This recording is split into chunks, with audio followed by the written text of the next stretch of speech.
Hey everyone, and welcome to my channel. Today we are taking a dive deep into the Toyota Innova Crysta, a legendary MPV that's been dominating Indian roads for years. But is it all hype, or does it truly deliver on the performance and comfort? Buckle up, because we are about to find out.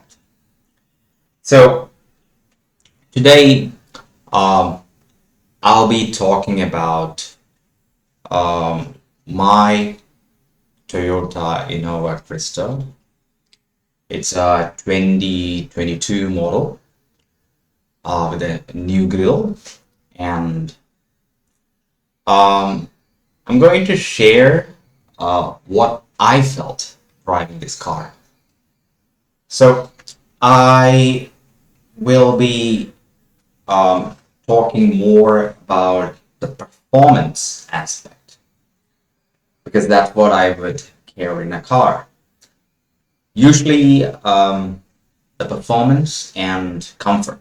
This is what I usually care in a vehicle. And yeah, so let's get onto it. So, performance. Let's talk about performance. I think Toyota Innovas offer amazing performance. There's a reason why I tell this. That's because when you really look into performance of a vehicle, what do you really care? Usually, you guys search about the 0 to 100 kilometers an hour time. If you're that kind of a guy, give me a like and give me a thumbs up. I was that kind of guy. And some people, check, very few check the quarter miles, right? Very few. I don't even have to talk about that here. Anyway, usually people check 0 to 100 and top speed. Now, top speed is unattainable in our roads. Let's be honest. Even regular car like Alto, can have 130, 140 kilometers top speed, which is really unattainable. So acceleration, 0 to 100, right? People do care of that, take care of that. But there is something that people don't care about, and that is drivability, right?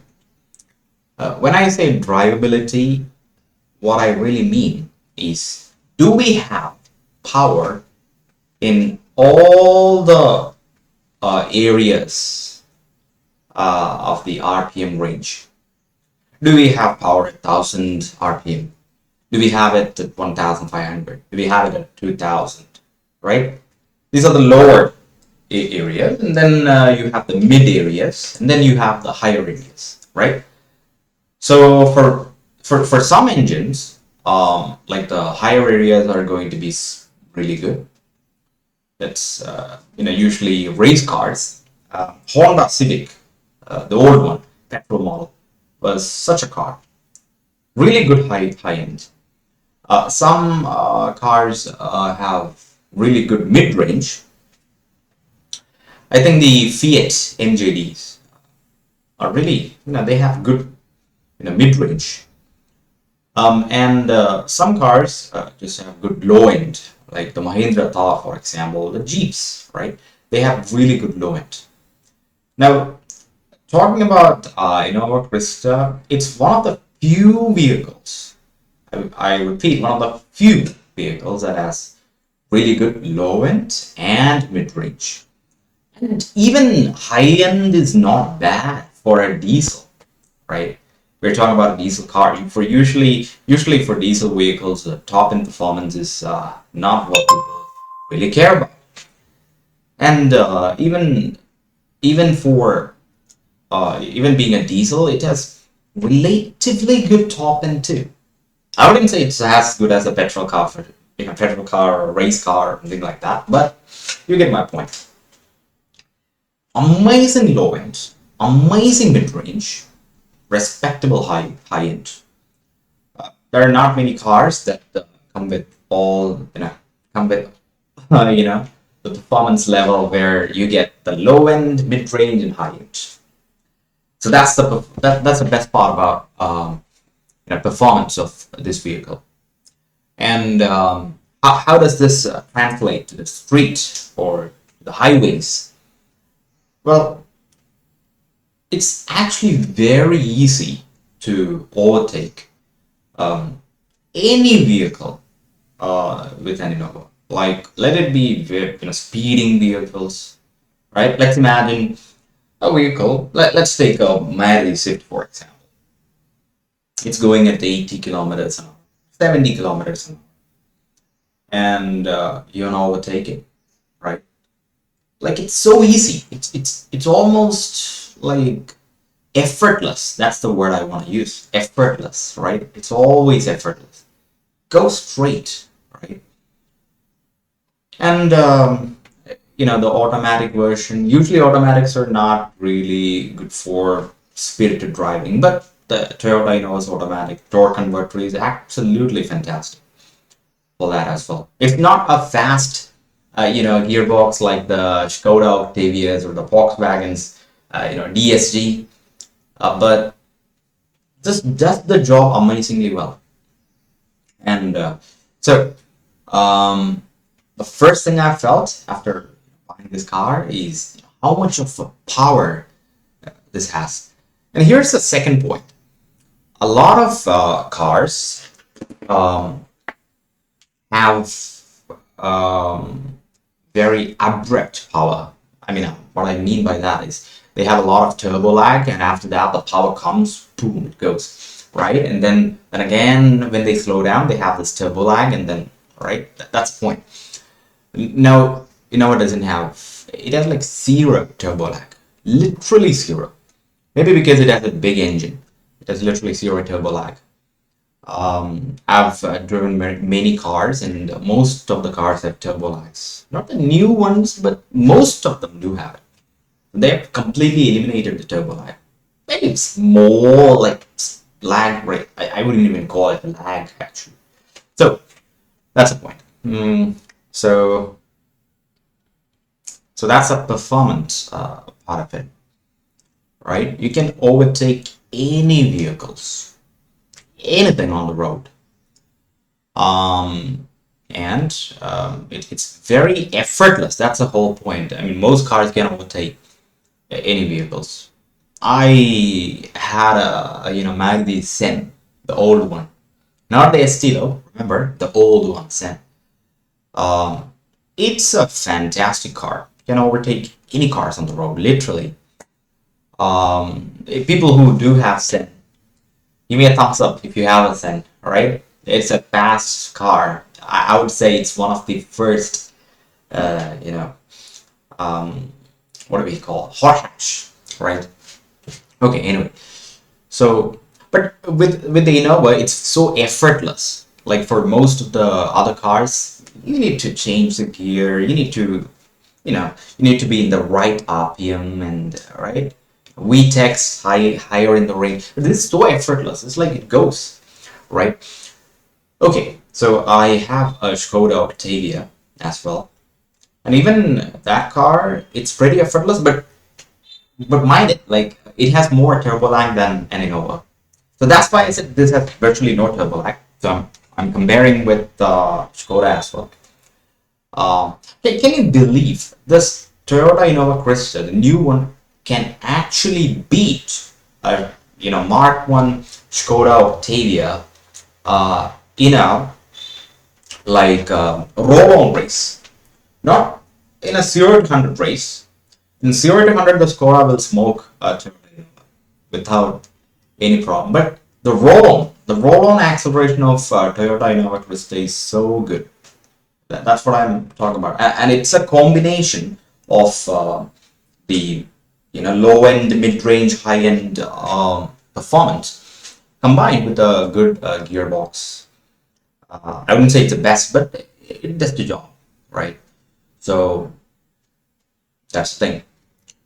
And so I talked about acceleration. It's one of the best.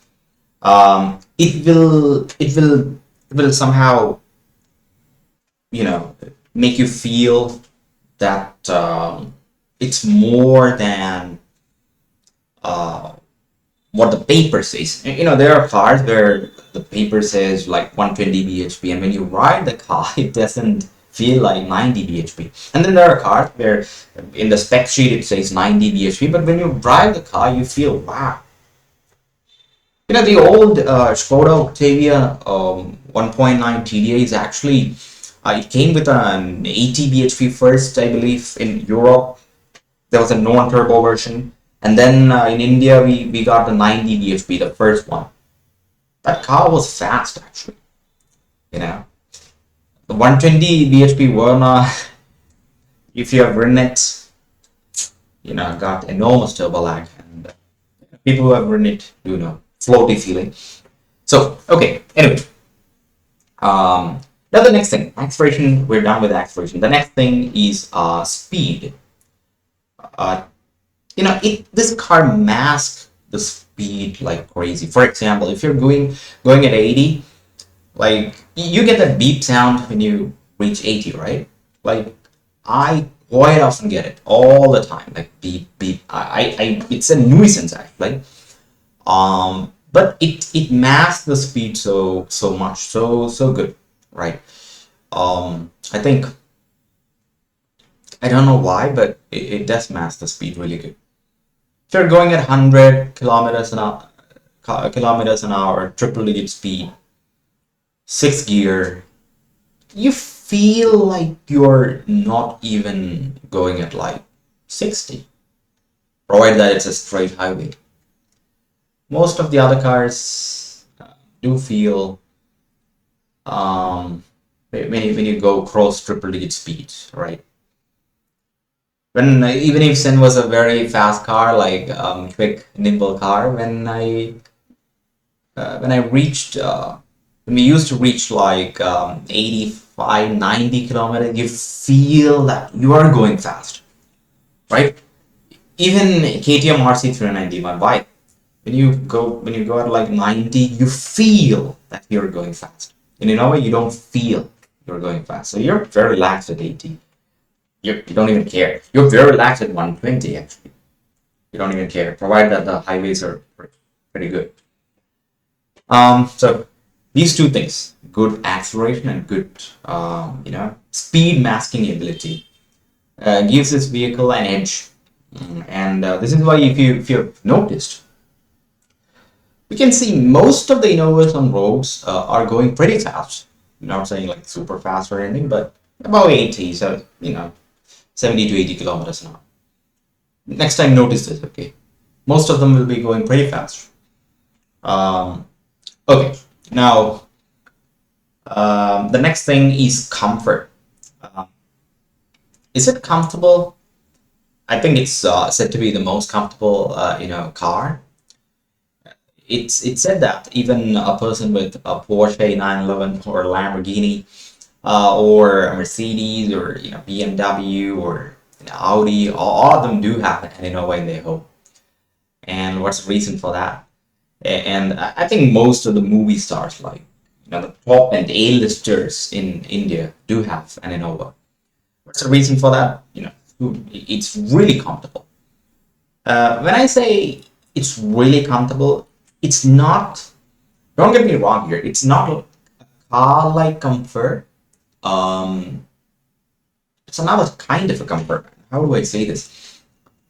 I think if there are big potholes, right, you don't feel that you have fallen into a big one compared to other cars, of course. And the next thing I felt is the ease at which you travel. Effortless driving, that's one thing. But for the people who are sitting on the back, like, it doesn't move much. Very sorted suspension. That's what I would like to say. Very sorted. It's not too stiff. It's not too soft. It's perfect for Indian roads. So that is what I would say. So the suspension is great, but let's be honest here. It's an MPV. Um, okay, so it's um, how do I say? It's a body on frame MPV, not a regular body on frame. So body on frame vehicles do have some, some a special kind of a movement that you don't see in cars. So if you care about that, right? Like if you think from that point of view, of course, my Skoda Octavia is way more comfortable.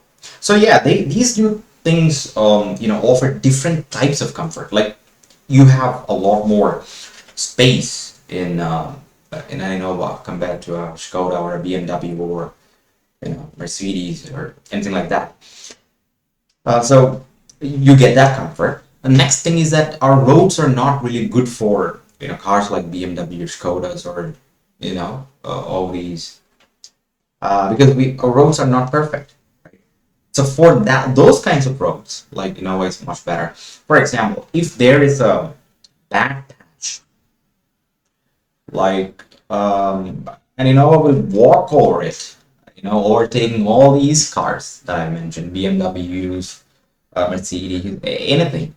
There are many videos where you can see that the Toyota is racing with all these cars, and if they're beating it, what's the reason? Because it feels really good when the road patch is bad.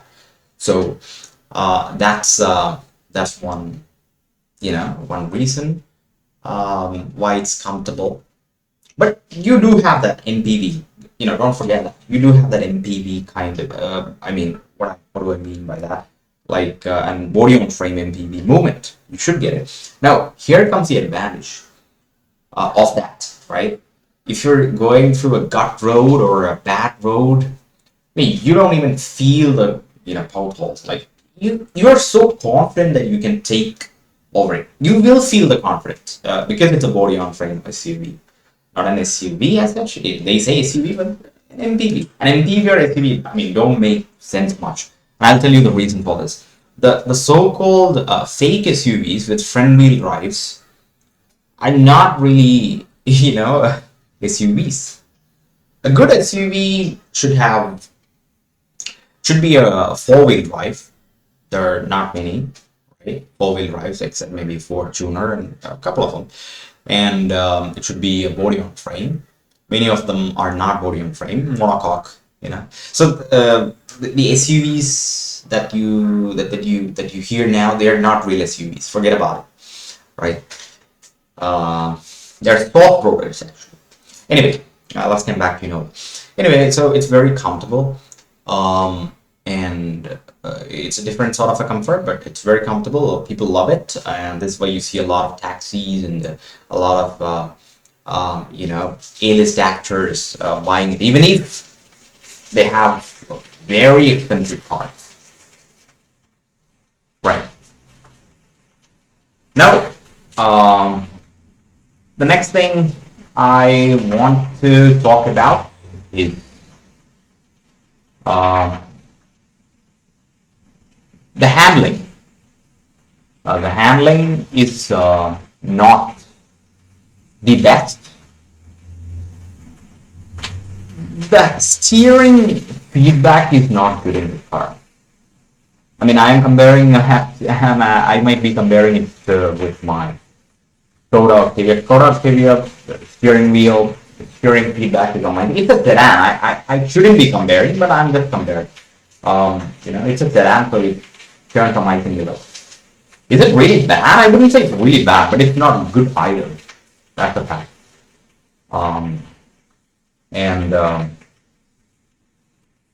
Yeah, so that's all. That's what I feel about steering. Even my Zen steering, it's not even power steering. Zen steering is actually better than Innova. Precise steering, like a go-kart. You don't get that in Innova. It's kind of a bland. It's bland kind of. But that doesn't mean you can, take it to the turns. You can. A lot of people think that Innova being a tour car You can take turns fast. You can take amazingly fast in this car. One of the things I wondered before getting a Toyota Innova is whether it can actually handle like a car. I mean, I knew that it wouldn't handle like a sport car, but is it so bad from a car? That's what I wondered. So it is not at all bad. It is actually way better than I thought.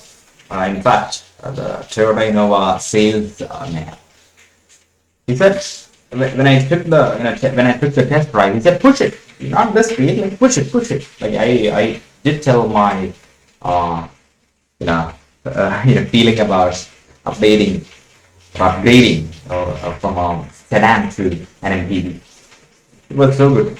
I can actually, I think one of the reasons why it doesn't have that much of a body roll is because of its sorted suspension.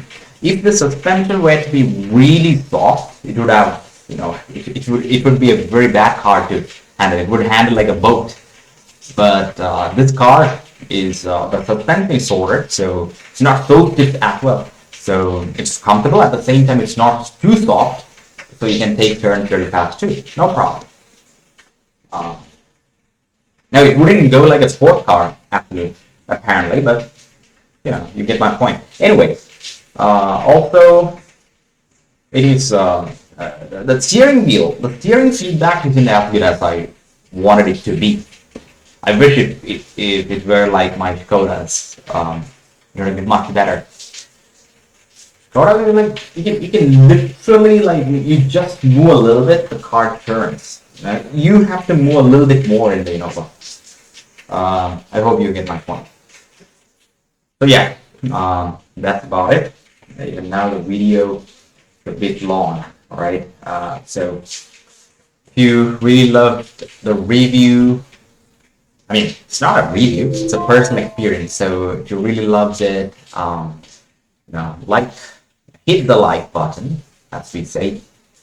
And of course, if you want more of my experiences, you can subscribe to my channel. And I'll be talking about the things I have, right, rather than the things I don't have. Right? I buy things, I would love to share my feeling about it. So it's a personal experience and opinions channel. Okay, so thank you so much. Have a nice day.